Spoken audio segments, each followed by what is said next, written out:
سب سے پہلے آپ کو بتائیں گے لندن کی کرمنل کورٹ نے سارہ شریف قتل کیس میں باپ اور سوتیلی ماں کو عمر قید کی سزا سنا دی ہے۔ عدالت نے اپنے فیصلے میں کہا کہ سارہ کے باپ عرفان شریف کو کم از کم 40 سال اور سوتیلی ماں بینش بطول کو کم از کم 33 سال جیل میں گزارنا ہوں گے۔ عدالت نے سارہ شریف کے چچا فیصل ملک کو 16 سال قید کی سزا سنائی ہے۔ تفصیل جانیں گے لندن میں موجود نمائندہ جیو نیوز مرتضیٰ علی شاہ سے۔ مرتضیٰ، فیصلے میں والدین اور چچا کو کون کون سے جرائم کا مرتکب قرار دیا گیا ہے؟ جی، اب سے صرف چند منٹس قبل جہاں پر جو اولڈ بیلی ہے وہاں پر جو سارہ شریف مرڈر کیس کا فیصلہ جسٹس مسٹر کوناگ نے سنایا۔ تقریباً 1.5 مہینے تک یہاں پر جو جوری کا ٹرائل ہوا تھا، جس کے بعد آج جج نے تقریباً 1 گھنٹہ لگا کر انہوں نے اپنا پورا فیصلہ سنایا، جس کے بعد انہوں نے جو عرفان شریف ہے جن کا تعلق جیلم سے تھا ان کو 40 سال لائف سینٹنس دی ہے اور 40 سال تک وہ جیل میں رہیں گے۔ اس کے بعد جج نے کہا کہ وہ اپلائی کر سکتے ہیں بیل کے لیے، پیرول کے لیے، اور اس کے بعد بھی دیکھا جائے گا کہ کیا ان کو باہر آنے دیا جائے گا، یعنی ان کی جو وائف ہے میٹیگیٹنگ فیکٹرز کے بعد ان کی جو وائف ہے بینش بطول جو سارہ شریف کی سوتیلی ماں تھی، ان کو بھی لائف سینٹنس ملی اور جج نے کہا کہ وہ 33 سال منیمم وہ جیل میں گزاریں گے اور اس کے بعد فیصلہ ہوگا کہ کیا وہ باہر آ سکتی ہے نہیں۔ جو عرفان شریف کے چھوٹے بھائی تھے جو ایز اے اسٹوڈنٹ آئے تھے یہاں پر پڑھنے کے لیے چند مہینے قبل اس سارہ شریف کے قتل کے، ان کو اب جج نے فیصلہ سنایا کہ وہ 16 سال تک اندر رہیں گے، اس لیے کہ ان کے اوپر ڈائریکٹ ثابت نہیں ہو سکا کہ انہوں نے سارہ شریف کے ٹارچر میں حصہ لیا، لیکن ان کے بارے میں جج نے کہا کہ ایویڈنس کلیئرلی اسٹیبلش کرتا ہے کہ انہوں نے اسسٹ کیا، مدد کی اپنے بھائی کی اور بھابھی کی جو مرڈر ہے اس کو چھپانے میں، اس کے کور اپ میں، اور پاکستان جب وہ یہاں سے بھاگے تو ان کے جو ٹکٹ کے پیسے تھے وہ جو مسٹر ملک تھے ان کے اکاؤنٹ سے گئے اس کی وجہ سے، اور یہ کہ وہ میکڈونلڈ میں کام کرتے تھے، اور جب سارہ شریف کا قتل ہوا تو قتل کے بعد انہوں نے اپنے بھابھی اور بھائی کے ساتھ مل کر ان کو جو جیٹ واشر ہے اس سے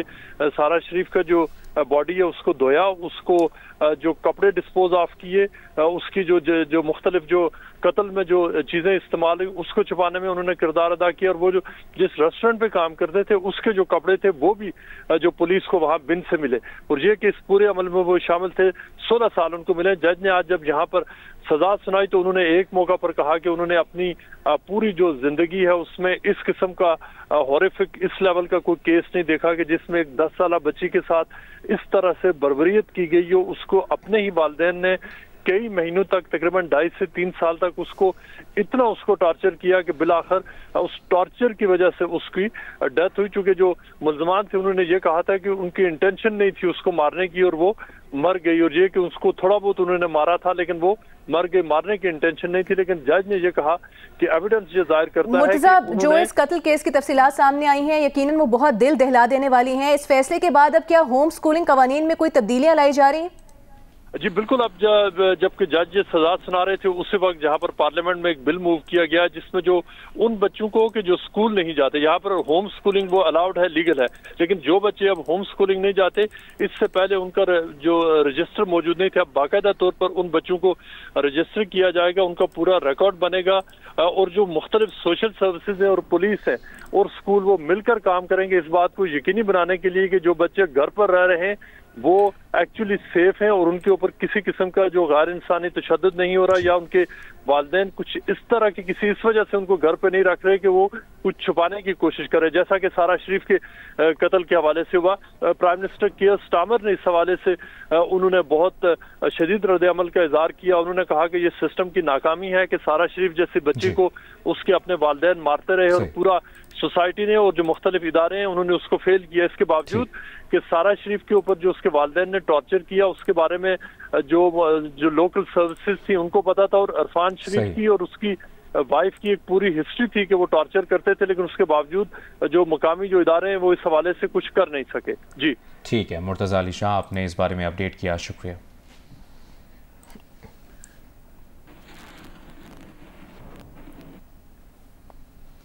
سندھ میں سردیوں کی چھٹیاں 21 دسمبر سے 31 دسمبر تک ہوں گی۔ محکمہ تعلیم سندھ نے سردیوں کی چھٹیوں کا نوٹیفیکیشن جاری کر دیا ہے۔ نوٹیفیکیشن کے مطابق فیصلے کا اطلاق تمام نجی اور سرکاری تعلیمی اداروں پر ہوگا۔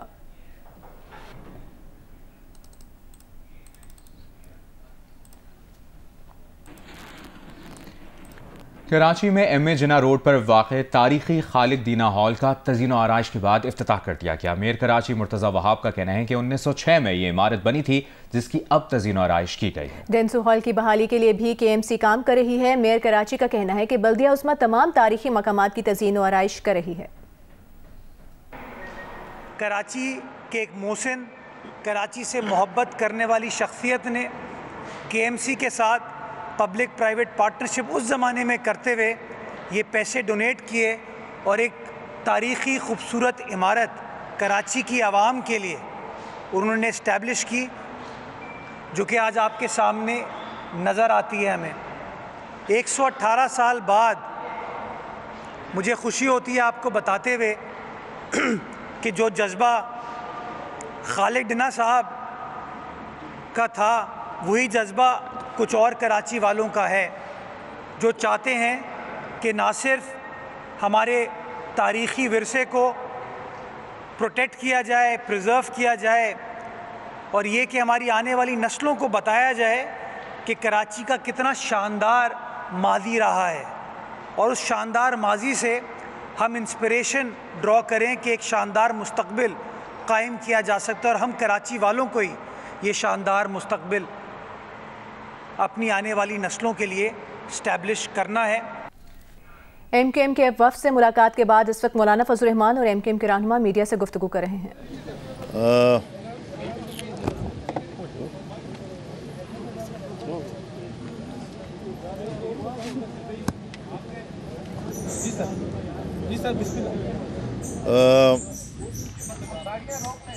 متحدہ قومی موومنٹ کی قیادت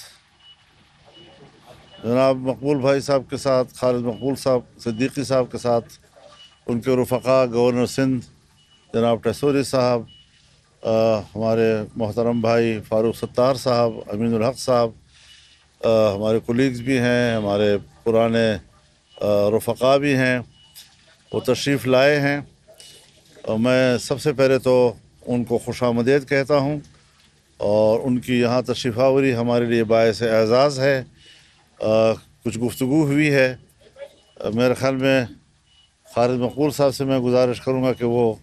اس پر اپنا اظہار خیال فرما دیں۔ جی بسم اللہ الرحمن الرحیم۔ معزز صحافی حضرات، کیمرہ مین، اس سردی میں آپ سب موجود ہیں، بہت بہت شکریہ۔ یہ ویسے تو ہم مولانا صاحب کے پاس ہر دور میں آتے رہے ہیں، اور ہمارے درمیان سیاسی طور پہ بھی اور ذاتی طور پہ بھی ہمیشہ ہی بہت اچھے تعلقات رہے ہیں، اور بڑے اہم اور نازک وقت میں بھی ہمارے درمیان ذہنی ہم آہنگی رہی ہے۔ جو موجودہ صورتحال تھی، جو ابھی موجودہ 26ویں ترمیم کے اوپر ہم سب کے اپنے اپنے موقف تھے، تو ہمیں یہ موقع ملا کہ اس حوالے سے مولانا صاحب، مولانا فضل الرحمان صاحب، جو کہ جمعیت علماء اسلام کے سربراہ ہیں، ان کے موقف کو سمجھنے کی ہم نے اور قریب سے آ کے کوشش کی ہے۔ ان کی گفتگو میں، ان کی باتوں میں بڑی دلیل موجود تھی، اور میں سمجھتا ہوں کہ اس پہ ہم بھی آگے چل کے بات کریں گے، ہمارے درمیان بھی گفتگو رہے گی، اور جہاں جہاں حکومت سے اور دوسری سیاسی جماعتوں سے جتنا ہم نے ان کا موقف آج سمجھا ہے اس کو آگے لے کے جائیں گے۔ یہ ذہنی ہم آہنگی، یہ سیاسی جماعتوں کے درمیان مذاکرات اور مکالمہ، اس کے علاوہ اور کوئی دوسرا راستہ ہوتا نہیں ہے، اور خاص طور پہ ایسی سیاسی جماعتیں کہ جن کی جڑیں عوام میں ہوں، ان کے ساتھ تو صرف مکالمہ ہی ایک صورت ہے جس کے ذریعے ہم آگے بڑھ سکتے ہیں۔ ہم نے ان کی گفتگو سنی ہے، اور ان کے بہت سارے نقطۂ نظر کو سمجھنے میں ہمیں مدد ملی ہے، اس میں بڑی دلیل تھی، اور یہ بات آگے چل کے ہم اور کریں گے۔ بسم اللہ الرحمن الرحیم۔ میں متحدہ قومی موومنٹ کی اس قیادت کا انتہائی شکر گزار ہوں کہ انہوں نے ہمارے موقف کو سنا اور تسلی کے ساتھ سنا۔ جہاں تک 26ویں ترمیمی بل کا تعلق ہے، وہ تو اتفاق رائے سے پاس بھی ہو چکا ہے، اور اس کا گزٹ نوٹیفیکیشن بھی ہو چکا ہے، لیکن جو دینی مدارس کے حوالے سے قانون سازی ہوئی تھی، اور پھر اس کے بعد اس پر ایوان صدر نے